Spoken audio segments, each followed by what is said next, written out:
بسم الله الرحمن الرحیم. ملګرو ځوانانو، تاسو ته پاته وي چې زموږ په علاقې کې سیګنال نیټ ډېره زیاته مسله لري. خاص کر د نیټ مو دې پر نه غواړم چې مو ورباندې ټیک ټاک کې د خلک یا همداسې نور فضولیات کې نیټ ډېر ضروریات دی.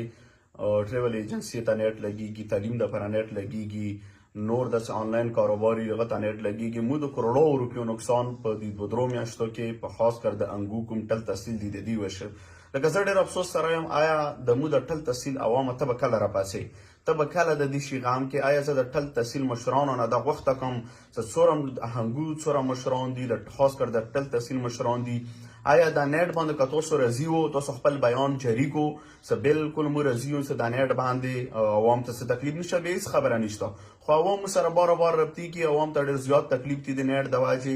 آیا بیا تاسو د کومې خبرې د واجې دا مشران دغه ذمهوار خلک چې کوم د انګو ذمهوار یې، د ټل تحصیل ذمهوار یې، صحیح دی، زه به منم ته به اف آی آر نه ویرېږې، ته به جیل نه ویرېږې، ته به حقه خبره نشې کوې، ته به ای سی ډي سی نه ویرېږې، ته به ادارو نه ویرېږې. ولې؟ چې کله خدای نه د انسان ویرېږي نه، نو هغه بیا بل انسان نه ویرېږي. خو موږ خدای نه ویرېږو. ولې؟ چې کله موږ خدای نه ویر وتو، موږ بیا انسان نه ویره نه کوم.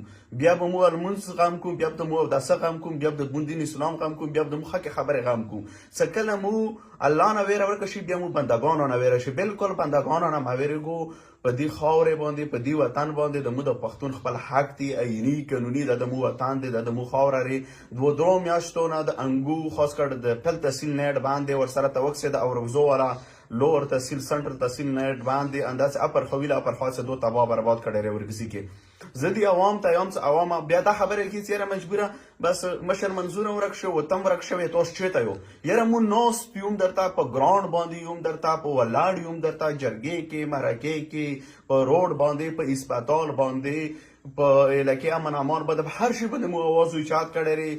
مو چې ته ډډه نه لرې کړي چې مو د میدان نه تخلي وو، مو د علاقې نه تخلي وو. ته ماته ویه زه خو داسې نه شم کوی چې زه ازادار شم په ټل کې په دوابې کې کښېنم، هغه مشران مو سره نه وي، هغه ځوانان مو سره نه وي، هغه علما کرام مو سره نه وي، په بېله باندې دا مسله نه حل کېږي. نه داسې اورګزي والا